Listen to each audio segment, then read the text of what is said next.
ರಾಜೀನಾಮೆಯ ವಿಚಾರದ ಬಗ್ಗೆ ನಾಗೇಂದ್ರ ಮಾತಾಡ್ತಾರೆ.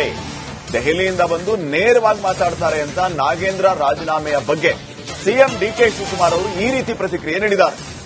ನನ್ನ ಬಳಿ ನಾನು ಶಿಸ್ತಿನ ಸಿಪಾಯಿ ಅಂತ ಹೇಳಿದರು. ಪಕ್ಷಕ್ಕೋಸ್ಕರ ಎಲ್ಲದಕ್ಕೂ ಸಿದ್ಧ ಅಂತ ಹೇಳಿದ್ದಾರೆ. ರಾಜೀನಾಮೆ ವಿಚಾರವಾಗಿ ನಾಗೇಂದ್ರ ಅವರೇ ಬಂದು ಮಾತಾಡ್ತಾರೆ.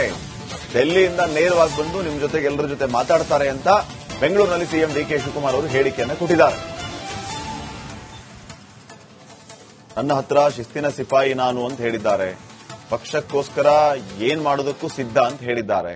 ಇನ್ನು ರಾಜೀನಾಮೆ ವಿಚಾರ ಅದರ ಬಗ್ಗೆ ನಾಗೇಂದ್ರ ಅವರೇ ಮಾತಾಡ್ತಾರೆ ನಿಮ್ಮ ಹತ್ರ ಅಂತ ಹೇಳಿದ್ದಾರೆ ಸಿಎಂ ಡಿಕೆ ಶಿವಕುಮಾರ್ ಅವರು ಬೆಂಗಳೂರಿನಲ್ಲಿ.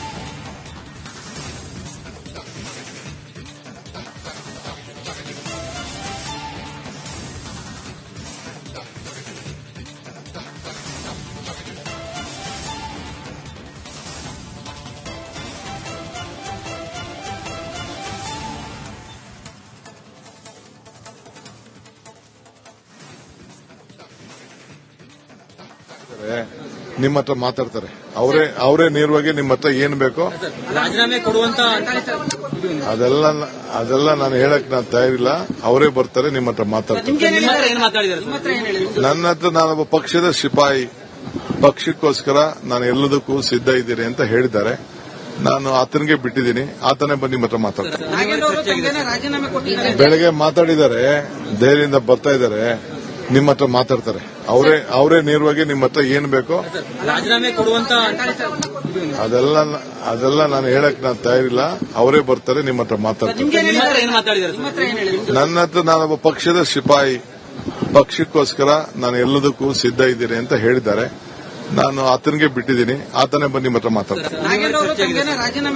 ಬೆಳಗ್ಗೆ ಮಾತಾಡಿದ್ದಾರೆ, ದೆಹಲಿಯಿಂದ ಬರ್ತಾ ಇದ್ದಾರೆ, ನಿಮ್ಮ ಹತ್ರ ಮಾತಾಡ್ತಾರೆ. ಅವರೇ ನೇರವಾಗಿ ನಿಮ್ಮ ಹತ್ರ ಏನ್ ಬೇಕೋ ರಾಜೀನಾಮೆ ಕೊಡುವಂತ ಅದೆಲ್ಲ ನಾನು ಹೇಳಕ್ ನಾನು ತಯಾರಿಲ್ಲ. ಅವರೇ ಬರ್ತಾರೆ, ನಿಮ್ಮ ಹತ್ರ ಮಾತಾಡ್ತಾರೆ. ನನ್ನ ಹತ್ರ ನಾನೊಬ್ಬ ಪಕ್ಷದ ಸಿಪಾಯಿ, ಪಕ್ಷಕ್ಕೋಸ್ಕರ ನಾನು ಎಲ್ಲದಕ್ಕೂ ಸಿದ್ಧ ಇದ್ದೀನಿ ಅಂತ ಹೇಳಿದ್ದಾರೆ. ನಾನು ಆತನಿಗೆ ಬಿಟ್ಟಿದ್ದೀನಿ, ಆತನೇ ಬಂದು ನಿಮ್ಮ ಹತ್ರ ಮಾತಾಡ್ತಾರೆ. ಡಿಕೆ ಶಿವಕುಮಾರ್ ಅವರು ಮಾತಾಡೋದನ್ನ ಕೇಳಿಸ್ಕೊತಾ ಇದ್ರಿ. ನಾಗೇಂದ್ರ ರಾಜೀನಾಮೆ ವಿಚಾರವಾಗಿ ಅವರೇ ಮಾತಾಡ್ತಾರೆ, ಬಂದು ಅವರೇನ್ ಹೇಳ್ತಾರೆ ಕೇಳಿ. ಇನ್ನು ನನ್ನ ಮುಂದೆ ಮಾತಾಡುವಂತಹ ಸಂದರ್ಭದಲ್ಲಿ ನಾನು ಪಕ್ಷದ ಶಿಸ್ತಿನ ಸಿಪಾಯಿ, ಪಕ್ಷಕ್ಕೋಸ್ಕರ ಏನ್ ಮಾಡೋದಕ್ಕೂ ಸಿದ್ಧ ಅಂತ ಹೇಳಿದ್ದಾರೆ. ಅಲ್ಲಿಗೆ ಡಿಕೆ ಶಿವಕುಮಾರ್ ಅವರು ಈಗ ನಾಗೇಂದ್ರ ರಾಜೀನಾಮೆ ಸುಳಿವನ್ನ ಕೊಟ್ಟಂತೆ ಲೆಕ್ಕ. ನಾನು ಪಕ್ಷದ ಶಿಸ್ತಿನ ಸಿಪಾಯಿ ಅಂತಂದ್ರೆ ಏನರ್ಥ?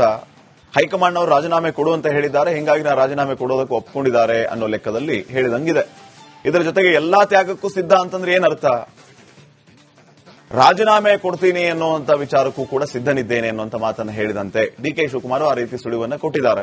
ಈ ಬಗ್ಗೆ ಇನ್ನಷ್ಟು ಮಾಹಿತಿಯನ್ನು ಕೊಡೋದಕ್ಕೆ ನಮ್ಮ ಹಿರಿಯ ಪ್ರತಿನಿಧಿ ವೀರೇಂದ್ರ ಈಗ ಫೋನ್ ಸಂಪರ್ಕದಲ್ಲಿದ್ದಾರೆ. ವೀರೇಂದ್ರ, ಡಿಕೆ ಶಿವಕುಮಾರ್ ಅವರು ಹೇಳ್ತಾ ಇರೋದನ್ನ ಗಮನಿಸಿದರೆ ಒಂದಂತೂ ಬಹಳ ಸ್ಪಷ್ಟ. ನಾಗೇಂದ್ರ ಅವರು ಈಗಾಗಲೇ ಎಲ್ಲಾ ತ್ಯಾಗಕ್ಕೂ ಸಿದ್ಧರಿದ್ದಾರೆ ಅಂತಂದ್ರೆ ರಾಜೀನಾಮೆಯನ್ನ ಕೊಟ್ಟಿದ್ದಾರೆ. ಹೈಕಮಾಂಡ್ ಅದನ್ನ ಅಂಗೀಕಾರ ಮಾಡೋದೊಂದೇ ಬಾಕಿ ಇದೆ ಅನ್ನೋಂತ ಲೆಕ್ಕ. ಏನ್ ನಡೀತಾ ಇದೆ, ಏನೆಲ್ಲ ಅಪ್ಡೇಟ್ಸ್ ಕೊಡ್ತೀರಿ? ಪಾಟೀಲ್ ರೇ, ಇವಾಗ ಏನ್ ಡಿ ಕೆ ಶಿವಕುಮಾರ್ ಅವರು ಹೇಳಾರಲ್ಲ, ಈ ಮಾತನ್ನ ಇವತ್ತು ಮೊಟ್ಟ ಮೊದಲು ಬೆಳಗ್ಗೆ 11:30 ಬ್ರೇಕ್ ಮಾಡಿದ್ದೆ ರಿಪಬ್ಲಿಕ್ ಕನ್ನಡ. ಅವ್ರ ಬಾಯಲ್ಲಿ ಏನ್ ಮಾತು ಬಂದಿದೆಯಲ್ಲ ಅದನ್ನೇ ನಾವು ಹೇಳಿದ್ರೆ, ಸ್ವತಃ ನಾಗೇಂದ್ರ ಸುದ್ದಿಗೋಷ್ಠಿಯನ್ನ ಮಾಡಿ ಅವ್ರ ರಾಜೀನಾಮೆ ವಿಚಾರವಾಗಿ ತಿಳಿಸ್ತಾರೆ ಅಂತ ಹೇಳಿ. ಈಗ ಡಿ ಕೆ ಶಿವಕುಮಾರ್ ಅವರು ಈಗ ಹೇಳಿದ್ದಾರೆ ಅದನ್ನ. ನಾಗೇಂದ್ರ ದೆಹಲಿಯಿಂದ ಅವರು ಪ್ರೆಸ್ ಮೀಟ್ ಮಾಡ್ತಾರೆ, ಪ್ರೆಸ್ ಮೀಟ್ ಮಾಡಿ ಬಿಡ್ತಾರೆ ಅಂತ. ಏನಂದ್ರೆ ಅಲ್ಲಿಗೆ ಕ್ಲಿಯರ್, ಅಂದ್ರೆ ಇಟ್ಸ್ ಕ್ರಿಸ್ಟಲ್ ಕ್ಲಿಯರ್. ಏನಪ್ಪಾ ಅಂದ್ರೆ ಅವ್ರು ರಾಜೀನಾಮೆಯನ್ನ ಘೋಷಣೆ ಮಾಡೋದು ಖಡಾಖಂಡಿತ. ಇನ್ ಫ್ಯಾಕ್ಟ್ ಆಲ್ರೆಡಿ ಈ ಮಾತುಕತೆಗಳು ನಿನ್ನೆ ರಾಹುಲ್ ಗಾಂಧಿ ಅವರ ಸಮ್ಮುಖದಲ್ಲಿ ಆಗಿ ಹೋಗಿದೆ. ಅದರ ಅಧಿಕೃತ ಘೋಷಣೆ ಅದು ಡಿ ಕೆ ಶಿವಕುಮಾರ್ ಅವರು ಮಾಡಿದ್ರೆ ಅದು ರಾಂಗ್ ಮೆಸೇಜ್ ಇರುತ್ತೆ. ಯಾರು ಸಚಿವರಿದ್ದಾರೆ ಅವರೇ ಸ್ವತಃ ಹೇಳಿದ್ರೆ ಅದು ಅಂದ್ರೆ ಅಷ್ಟ ಮಟ್ಟಿಗೆ ಡ್ಯಾಮೇಜ್ ಮಾಡೋಲ್ಲ ಅನ್ನುವ ಹಿನ್ನೆಲೆಯಲ್ಲಿ ಸ್ವತಃ ನಾಗೇಂದ್ರ ಅವರಿಂದನೇ ಘೋಷಣೆ ಮಾಡಿಸುವಂತ ಒಂದು ಪ್ರಕ್ರಿಯೆ ಈಗ ನಡಿಬೇಕಿದೆ. ಇದಷ್ಟು ನಿನ್ನೆ ಕೂಡ ಏನಂದಿತ್ತು ಡಿ ಕೆ ಶಿವಕುಮಾರ್ ಅವರು, ಶಿಸ್ತಿನ ಸಿಪಾಯಿ, ನಿಷ್ಠಾವಂತ ಕಾರ್ಯಕರ್ತ, ಪಕ್ಷ ಹಾಕಿದ ಗೆರೆಯನ್ನ ಅವ್ರು ದಾಟೋದಿಲ್ಲ, ರಾಜೀನಾಮೆ ಕೊಡ್ತಾರೆ ಅಂತ ಹೇಳಿದ್ರು. ಅಷ್ಟು ಕಾನ್ಫಿಡೆಂಟ್ ಆಗಿದ್ರೆ ರಾಜೀನಾಮೆ ಕೊಡ್ತಾರೆ ಅನ್ನೋ ಮಾತು ಮುಖ್ಯಮಂತ್ರಿಗಳ ಬಾಯಲ್ಲಿ ಬರುತ್ತೆ ಅಂದ್ರೆ ಆ ರಾಜೀನಾಮೆ ಖಾತ್ರಿ ಅವ್ರ ಬಾಯಲ್ಲಿ ಮಾತು ಸುಮ್ಮನೆ ಬಂದಿದ್ದಲ್ಲ. ಹಾಗಾಗಿ ಇನ್ನು ಕೇವಲ ಅಧಿಕೃತ ಘೋಷಣೆ ಅಷ್ಟೇ ಬಾಕಿ, ಅಂಗೀಕಾರ ಅಷ್ಟೇ ಬಾಕಿ ಅನ್ನುವ ಕನ್ಕ್ಲೂಷನ್ಗೆ ನಾವು ಬರ್ಬೋದು ಅನ್ಸುತ್ತೆ ಪಾಟೀಲ್ ರೇ.